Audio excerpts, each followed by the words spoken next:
Physical gold வாங்க முடியாதவங்க என்ன பண்ணாங்க, ஒரு ரூ. 500 1000 இன்வெஸ்ட் பண்ணலாம் அப்படின்ட்டு இடிஎஃப் போனாங்க. இப்போ இடிஎஃப்பும் பார்த்தீங்கன்னா ஒரு பெரிய அப்ஸ் அண்ட் டவுன்ஸில் இருக்குது. இதுக்கான காரணம் என்னங்க சார்? இப்போ வந்து லாஸ்ட் ஒரு 10 நாளைக்கு முன்னாடி அந்த ஒரே நாளில் வந்து ஒரு 30% வீழ்ச்சி விழுந்தது. அந்த ஒரு நாளைக்கான 30% வீழ்ச்சி என்னன்னு பார்த்தீங்கன்னா, அந்த அன்னைக்கு ஒரு நாள் ட்ரேட் ஆன வால்யூம் மட்டும் இந்தியா ஜிடிபியோட 4 மடங்கு அதிகம்.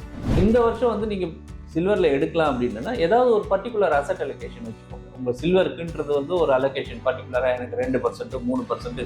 ஸோ நீங்கள் ரியாக்ட் பண்ணாமல் இருந்தீங்கன்னா இந்த ப்ரைஸ் வந்து பெரிய ஒரு விஷயமே கிடையாது. நீங்கள் 5 வருஷம் வச்சுருந்தீங்கனாலும் அதுக்கப்புறம் திரும்பி மேலே போச்சுன்னா உங்களுக்கு கிடைக்கக்கூடிய ரிட்டர்ன் வந்து இன்னிலேருந்து அன்னைக்கு போகக்கூடிய ரிட்டர்ன்.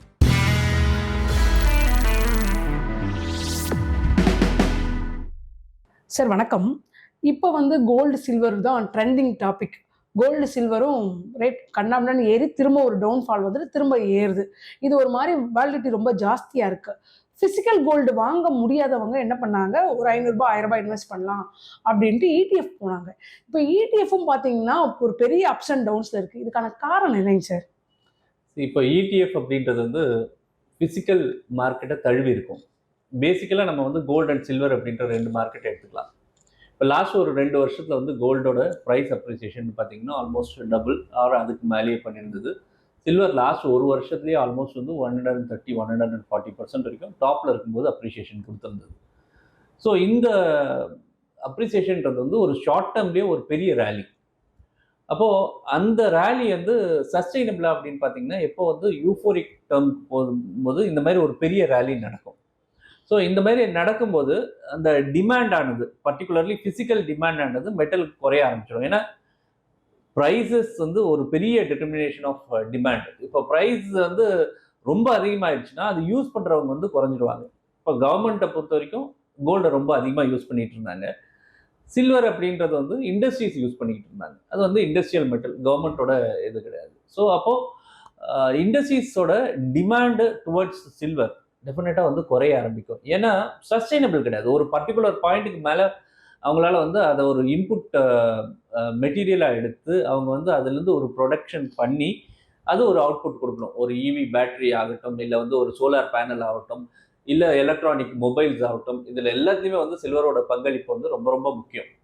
இப்போ அந்த இடத்துல வந்து அவங்களுடைய அந்த டாப் வரும்போது டெஃபினட்டாக வந்து அது வந்து உங்களுடைய மார்க்கெட்லேயும் வந்து அஃபெக்ட் ஆகும். அதில் உங்களுக்கு இடிஎஃப்பும் வந்து ஒரு பெரிய சோர்ஸ். இப்போ இடிஎஃப் என்ன பண்ணுது, அண்டர்லைங் கோல்டோ சில்வரையோ வாங்கி வச்சுக்கிறாங்க அவங்க. அண்ட் அதுதான் வந்து உங்களுக்கு வந்து யூனிட்டாக வந்து மார்க்கெட்டில் வந்து சேல்க்கு வருது. அப்போ நீங்கள் வாங்கும்போது அந்த யூனிட்ஸ் வந்து எதர் மார்க்கெட்டில் இடிஎஃபாக வாங்குறீங்க, இல்லை மியூச்சுவல் ஃபண்டாக வந்து மியூச்சுவல் ஃபண்ட் கிட்ட இருந்து டைரெக்டாக யூனிட்ஸாக வாங்குறீங்க. ஸோ இப்போது இது தழுவி இது இருக்கிறதுனால நிச்சயமாக வாலட்டிலிட்டி இந்த ப்ரைஸ்லேருந்து வரும்போது இதுவும் வந்து டெஃபினட்டாக அஃபெக்ட் ஆகும். ஸோ இப்போ நம்ம போட்ட உடனே வந்து வாலட்டிலிட்டி வருதா அப்படின்னா உடனே வந்து வாலட்டிலிட்டி வரலாம், டெஃபினட்டாக வந்து வாலட்டிலிட்டி வரலாம். பட் உங்களுடைய டைம் ஹொரைசான் நீங்கள் என்ன கொடுத்துருக்கீங்க? ஸோ உங்களுடைய எக்ஸ்பெக்டேஷன், நான் இப்போ திரும்பி வந்து இன்னைக்கு சில்வரில் இன்வெஸ்ட் பண்ணுறேன், போன வருஷம் மாதிரியே எனக்கு 100% ரிட்டர்ன் வரும் அப்படின்னா அது வந்து ப்ராக்டிக்கல் கிடையாது. ஸோ இந்த வருஷம் வந்து நீங்கள் சில்வரில் எடுக்கலாம் அப்படின்னா ஏதாவது ஒரு பர்டிகுலர் அசட் அலோகேஷன் வச்சுக்கோங்க. உங்கள் சில்வருக்குன்றது வந்து ஒரு அலோகேஷன் பர்டிகுலராக எனக்கு 2% 3% 5% உங்களுடைய ரிஸ்க் எப்படேட்டுக்கு ஏற்ற மாதிரி உங்களுடைய அட்வைசர்ஸை ஆலோசிச்சுட்டு அவங்கக்கிட்ட கலந்து ஆலோசிச்சுட்டு அந்த விஷயத்தை எடுத்தீங்கன்னா ரொம்ப நல்லாயிருக்கும். ஆனால் வாலட்டிலிட்டின்றது வந்து இன்பிட்வீன் நீங்கள் எது பண்ண வேண்டியது இருக்குது. இந்த நேரத்தில் நீங்கள் ரியாக்ட் பண்ணிங்கன்னா நீங்கள் லாஸோ ப்ராஃபிட்டோ வந்து புக் பண்ணிடுவீங்க. ஸோ நீங்கள் ரியாக்ட் பண்ணாமல் இருந்தீங்கன்னா இந்த ப்ரைஸ் வந்து பெரிய ஒரு விஷயமே கிடையாது. நீங்கள் 5 வருஷம் வச்சுருந்தீங்கனாலும் அதுக்கப்புறம் திரும்பி மேலே போச்சுன்னா உங்களுக்கு கிடைக்கக்கூடிய ரிட்டர்ன் வந்து இன்னிலேருந்து அன்றைக்கி போகக்கூடிய ரிட்டர்ன். அதனால் நீங்கள் ரியாக்ஷனை பொறுத்து தான் உங்களுடைய ரிட்டர்ன் அமையுமே தவிர டெய்லி ப்ரைஸ் வாலட்டிலிட்டியை பொறுத்து உங்கள் ப்ரைஸ் ரிட்டர்ன்ஸ் அமையாது.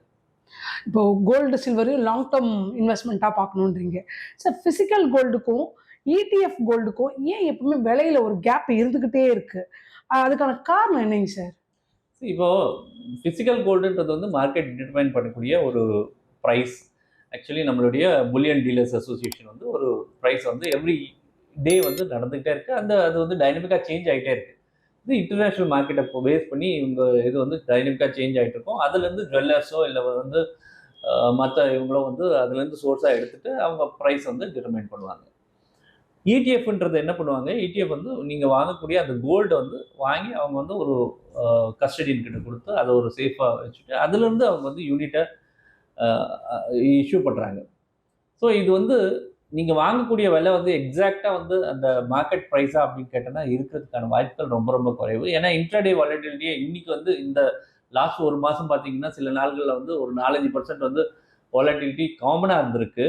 ஒரு நாள் பார்த்தீங்கன்னா 10-11% வந்து கோல்டு விழுந்திருந்தது. ஸோ இந்த அளவுக்கு வாலட்டிலிட்டி இருக்கும்போது டெஃபினட்டாக ப்ரைஸ் வேரியேஷன்ஸ் நிறைய இருக்கும். இப்போ நீங்கள் உங்கள் கேள்வியை பொறுத்த வரைக்கும் அந்த பர்டிகுலர் வந்து ஃபிசிக்கல் அசெட்டுக்கும் இடிஎஃப்க்கும் ஏன் நம்ம ப்ரீமியமில் வாங்குறோம் அப்படின்போது ப்ரீமியம் வந்து ஒரு டிமாண்ட் சப்ளையை பேஸ் பண்ணி இருக்கு. இப்போ உங்களுக்கு வந்து அன்னைக்கு வந்து வாங்குறீங்க, நீங்க இடிஎஃப் வாங்குறீங்க அப்படின்னா உங்களுக்கு அந்த என்ஏவி அப்படின்றது ஒன்று வந்து பேக் எண்ட்ல ஒர்க் ஆகிட்டு இருக்கும்.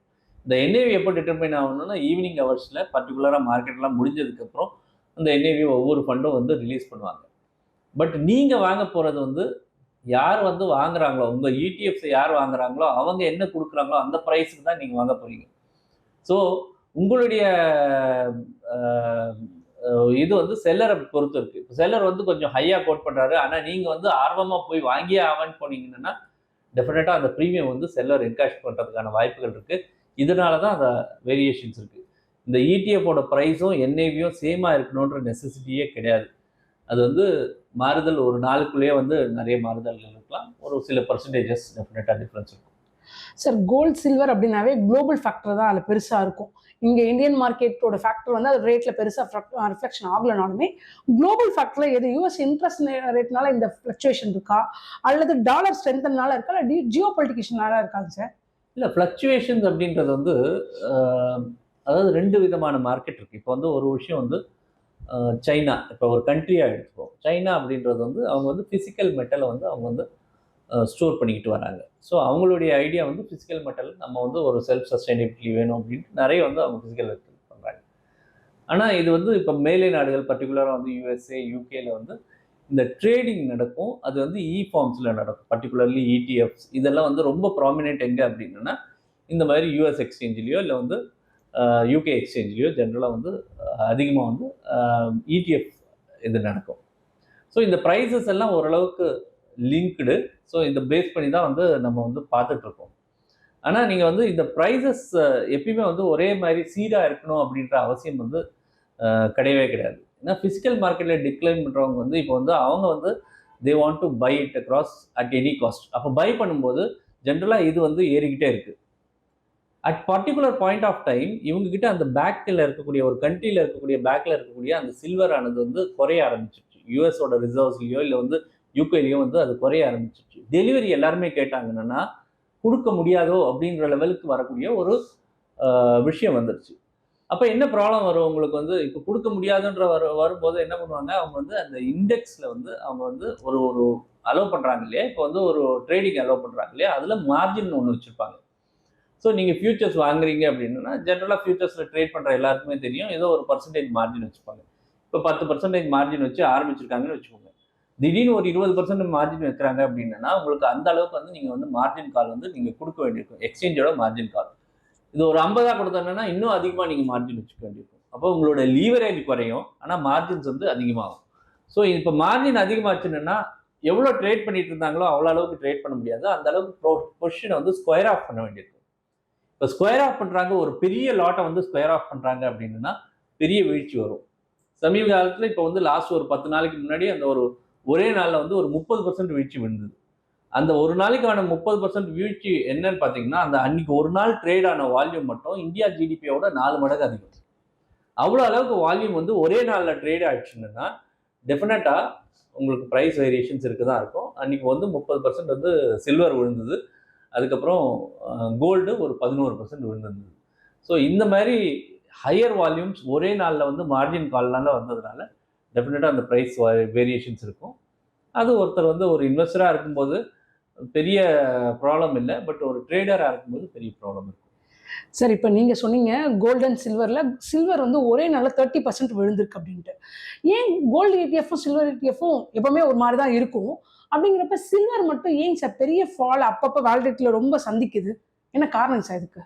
இப்போ சில்வர் தான் வந்து அதிகமான வந்து ரைஸ் ஆச்சு. போன வருஷம் வந்து கோல்டு 60% கொடுத்ததுன்னா சில்வர் 140% கொடுத்தது. ஸோ வாலட்டிலிட்டி அந்த அப்பர் சைடு ஆல்சோ அந்த அளவுக்கு வந்து ஏறி இருக்கு. ரெண்டாவது விஷயம், இப்போ கன்சியூமர்ஸ் யார், இதை பொறுத்த வரைக்கும் கன்சியூமர்ஸ் யார், இந்த இதை பொறுத்த வரைக்கும் அதிகமான கன்சியூமர்ஸ் வந்து கோல்டை பொறுத்த வரைக்கும் கவர்மெண்ட்டோட ட்ரெஷரிஸ் எல்லாருமே வாங்குறாங்க. ஸோ இங்கே வந்து கன்சியூமர் வந்து ஒரு கண்ட்ரி வாங்குது, பர்டிகுலராக சைனா வாங்குதுன்னு வச்சுக்கோங்க, மீதி இண்டஸ்ட்ரீஸ் எல்லாருமே வாங்குறாங்க. இண்டஸ்ட்ரீஸ் அக்ராஸ் த குளோப் வந்து வாங்குறாங்க. ஸோ இப்போ நான் சொன்ன மாதிரி ப்ரைஸ் வந்து ரொம்ப அதிகமாக போச்சு அப்படின்னா டிமாண்ட் வந்து நேச்சுரலி வந்து குறைய ஆரம்பிச்சிடும். கண்ட்ரி அவங்களோட ஒரு ஸ்ட்ராட்டஜிக் இதுக்காக வாங்கலாம், பட் வந்து இண்டஸ்ட்ரீஸ் வந்து நிச்சயமாக வந்து குறைய ஆரம்பிச்சிடும். ஸோ எக்கச்சக்கமாக ப்ரைஸ் போகும்போது அந்த பிஸ்னஸ் வந்து வயபிளாக இல்லாமல் இருக்கும். அவங்களுடைய அந்த ஆர்வம் குறையிறதுனால அவங்களுடைய டிமாண்ட் வந்து நேச்சுரலி குறையும். இப்போ பெரிய அமௌண்ட் வந்து அவங்களுக்கு குறையிறதுனால இந்த ப்ரைஸ் வந்து வேரியேஷன்ஸ் வரும். அதே கோல்டுக்கு அந்த அளவுக்கு ப்ரைஸ் வேரியேஷன்ஸ் நம்ம பார்க்கல. ஏன்னா கண்ட்ரி, அதாவது ரிசர்வ் பேங்க்ஸ் எல்லாருமே வந்து அந்த சென்ட்ரல் பேங்க்ஸ் வாங்கக்கூடிய அந்த கோல்டு லெவல் தான் வந்து இப்பவும் வாங்கிட்டு இருக்காங்க. சில கண்ட்ரிஸ் எல்லாம் இப்பவும் போன மாசமும் வந்து ஆட் பண்ணியிருக்கிறாங்க. ஏன்னா இது கோல்டை வந்து டாலருக்கு மாற்றா ஒரு ரிசர்வ் நினைக்கிறதுனால அதை வந்து இன்னும் வாங்கிட்டு இருக்காங்க. ஸோ அந்த அளவுக்கு டிமாண்ட் இருக்கிறதுனால ஓகே. ரீட்டைல் டிமாண்டு இப்போ கொஞ்சம் ஸ்லக்கிஷ் ஆகிறதா கேள்விப்படுறோம். பட் லாங் டேர்மில் அந்த ரிசர்வ் சென்ட்ரல் பேங்கோட அந்த ஒரு டிமாண்ட் இருக்கிறதுனால டெஃபினட்டாக நல்லா இருக்கும்னு. ஓகேங்க சார். இப்போ நீங்க சொன்ன மாரி எல்லாருமே கோல்ட் சில்வரை வந்து டாலருக்கு ஆல்டர்னேட்டா பார்க்குறாங்க. இந்த சூழல்ல இடிஎஃப்ல ஷார்ட் டெர்ம் ட்ரேடர்ஸ் அல்லது இன்ஸ்டிடியூஷனல் ஃப்ளோனால தான் வாலிடிட்டிஸ் ரொம்ப ஜாஸ்தியா இருக்காங்க சார். ஷார்ட் டேர்ம் ட்ரேடர்ஸ் டெஃபினட்டாக வந்து வாலிட்டிலிட்டியை இன்க்ரீஸ் பண்ணுவாங்க இல்லையா? இப்போ வால்யூம் அதிகமாக வந்து உங்களுடைய அந்த அந்த ரிஸ்க் வந்து அதிகமாகும். போன வருஷம் ஒரு ஒரு வருஷம் முன்னாடி வந்து சில்வரோட ப்ரைஸ் வந்து $20 $30 இருந்திருக்கும். இன்டர்நேஷ்னல் ப்ரைஸ் சொல்கிறேன் நான், ஒரு அவுன்ஸோடது. இன்றைக்கி அதே கரெக்ட் ஆனதுக்கப்புறம் இன்றைக்கி $75 ஏதோ இருக்குது. பட் பீக்கில் வந்து $120 வரைக்கும் போயிருது. ஸோ நீங்கள் பார்க்கும்போது இந்த ப்ரைஸ் வந்து அந்த ரைஸ்ன்றது வந்து இந்த $30 அந்த $120 ஒரே வருஷத்தில் வந்து ரொம்ப ஒரு ஸ்டீப்பான ஒரு ரைஸ். ஸோ அப்போ உங்களுக்கு வந்து வேல்யூ வந்து அதே ரிஸ்க்கா அப்படின்னு கேட்டோன்னா அதே ரிஸ்கில் கிடையாது. நீங்கள் வந்து ஹையர் ப்ரைஸில் ஹையர் ரிஸ்க் இருக்குது. ஸோ இங்கே உங்களுக்கு வந்து 10% வீழ்ச்சி அப்படின்னா $30 10% என்னன்னா $3. அங்கே உங்களுக்கு 10% வீழ்ச்சி என்னன்னா $120 வந்து $12. ஸோ உங்களுடைய ரிஸ்க் வந்து அதிகமாக இருக்குது. எந்த இடத்துல உங்களுக்கு வந்து ரிஸ்க் அதிகமாகுதோ டெஃபினட்டாக வாலட்டிலிட்டி கூடும். ஸோ ஒரு யூஃபோரிக் சினாரியோக்கு அப்புறம் வாலட்டிலிட்டி நிச்சயமாக வரும். சில்வர் வந்து இது ஃபர்ஸ்ட் டைம் கிடையாது. ஹிஸ்ட்ரி எடுத்து பார்த்தோம்னா 1980s இது மாதிரி நடந்திருக்கு. அதேமாரி வந்து ஒரு தடவை வந்து 2000 அரௌண்ட் 10 லெவல்லையும் இந்த மாதிரி ஒரு ஒரு தடவை நடந்திருக்கு. ஸோ ஒரு தடவை மேலே போகும், அதுக்கப்புறம் குறையும். பட் இந்த தடவை வந்து இண்டஸ்ட்ரியல் டிமாண்ட் கொஞ்சம் அதிகமாக இருக்கிறதுனால அந்த அளவுக்கு வீழ்ச்சி இருக்காதுன்னு நம்புறாங்க. ஆனாலும் ஒருத்தருக்கு வந்து போர்ட்ஃபோலியோவில் வாலட்டிலிட்டி அதிகமாக இருக்குன்னு தெரிஞ்சுட்டு இன்வெஸ்ட் பண்ணுறது ரொம்ப ரொம்ப நல்லது. சார் இப்போ இருக்க சூழ்நிலையில் கோல்ட் அண்ட் சில்வர் இடிஎஃப்ல ஒரு இன்வெஸ்டர் போகலாமா? புது இன்வெஸ்டர்ஸ் போகலாமா? அதே நேரத்தில் ஏற்கனவே கோல்ட் அண்ட் சில்வர் இடிஎஃப்ல அசட் வச்சிருக்கவங்க இப்போ என்ன பண்ணுங்க சார்? இப்போ புது இன்வெஸ்டருக்கு முதல்ல எடுத்துப்போம். புது இன்வெஸ்டர் வந்து அவருக்கு ஒன்றுமே கிடையாது, இது வரைக்கும் கோல்டில் எதுவுமே கிடையாது, ஃபிசிக்கல் கோல்டு கிடையாது, இடிஎஃப் கிடையாது அப்படின்னா இப்போது வந்து அவங்க வந்து கோல்டு இடிஎஃப்ஓ சில்வர் இடிஎஃப்ஓ ஒரு அசட் அலோகேஷனாக எடுத்துக்கலாம். அசட் அலோகேஷன் அப்படின்னும் போது $100 ஒரு நம்மக்கிட்ட இன்வெஸ்ட் பண்ணுறதுக்கு இருக்குன்னா அதில் எவ்வளோ பர்சன்டேஜ் எவ்வளோ இடத்துல எந்த அசட் கிளாஸில் இன்வெஸ்ட் பண்ணியிருக்கோம் அப்படின்றது தெரியணும். ஒரு பர்டிகுலர் பர்சன்டேஜ் நம்ம ஷேர்ஸில் இன்வெஸ்ட் பண்ணியிருப்போம், அது ஈக்விட்டிஸில் இன்வெஸ்ட் பண்ணியிருப்போம், ஒரு பர்டிகுலர் பர்சன்டேஜ் வந்து ரியல் எஸ்டேட்லேயோ, ஒரு பர்டிகுலர் பர்சன்டேஜ் கோல்டுலேயோ இல்லை பாண்ட்ஸ்லேயோ இந்த மாதிரி இன்வெஸ்ட் பண்ணியிருப்போம். ஸோ ஒவ்வொருத்தருக்கும் இந்த விஷயம் வந்து இந்த சதவீதம் வந்து மாறுபடும். அப்போ அதுக்கேற்ற மாதிரி அவங்க டிசைட் பண்ணுறது வந்து ரொம்ப நல்லது. ஸோ இப்போவும் இன்வெஸ்ட் பண்ணலாமா கேட்டால் புது இன்வெஸ்டருக்கு அவங்களுடைய அசட் அலோகேஷனுக்கு ஏற்ற மாதிரி இன்வெஸ்ட் பண்ணலாம். ஆனால் ஹோல்டிங் பீரியட் கொஞ்சம் லாங்காக இருக்கும். ரெண்டாவது விஷயம், இப்போ வந்து எக்ஸிஸ்டிங் இன்வெஸ்டர்ஸ் என்ன பண்ணலாம் அப்படின்னா கோல்டோட இன்னைக்கு இருக்கக்கூடிய அவுட்லுக் வந்து ஒரு மாடரேட் அவுட்லுக்குன்னு சொல்கிறாங்க. அதாவது நெக்ஸ்ட் ஒரு 3-4 இயர்ஸ்க்கு கவர்மெண்ட்டோட டிமாண்ட் இருக்கும் அப்படின்ற ஒரு பரவலான ஒரு நம்பிக்கை இருக்குது. அதனால் கொஞ்சம் ஸ்டெபிலைஸ் ஆகிட்டு திருப்பி வந்து மேலே போகலாம். பட் இதே அளவுக்கு மேலே போகிறதுக்கான வாய்ப்புகள் ரொம்ப ரொம்ப குறைவு. அதாவது ஒரு வருஷத்துக்கு 40% 50% அப்படின்றது வந்து அப்நார்மல் ரிட்டர்ன். அந்த மாதிரி ரிட்டர்ன்ஸை யாருமே எதிர்பார்த்து அந்த அசெட்குள்ளே போகிறது வந்து ரொம்ப கஷ்டமான வேலை. சில்வரை பொறுத்த வரைக்கும் வாலட்டிலிட்டி ரொம்ப அதிகமாக இருக்கும். அந்த வாலட்டிலிட்டி தெரிஞ்சு இன்வெஸ்ட் பண்ணுறவங்க மட்டும் பண்ணலாம். ஆல்ரெடி எக்ஸிஸ்டிங் இருந்ததுன்னா ஒரு பார்ஷியல் ப்ராஃபிட் புக்கிங் பண்ணுறது வந்து ரொம்ப நல்லது. ஓரளவுக்கு கெயின்ஸ் வந்திருந்ததுன்னா அதில் ஒரு பார்ஷியல் ப்ராஃபிட் புக்கிங் பண்ணிவிட்டு மீதி அசெட்ஸை வச்சுக்கிறது ரொம்ப நல்லது. சார் இப்போ லாங் டேர்ம் இன்வெஸ்டர்ஸ்க்கும் நம்ம கோல்டு சில்வர் வாங்கலாம், இடிஎஃப்ஆ வச்சுக்கலாம், இல்லை ஃபிசிக்கலாக அசெட்டில் வச்சுக்கலாம் அப்படின்றோம். அவங்க இப்போ என்ன ரோல் செய்யணும் சார்?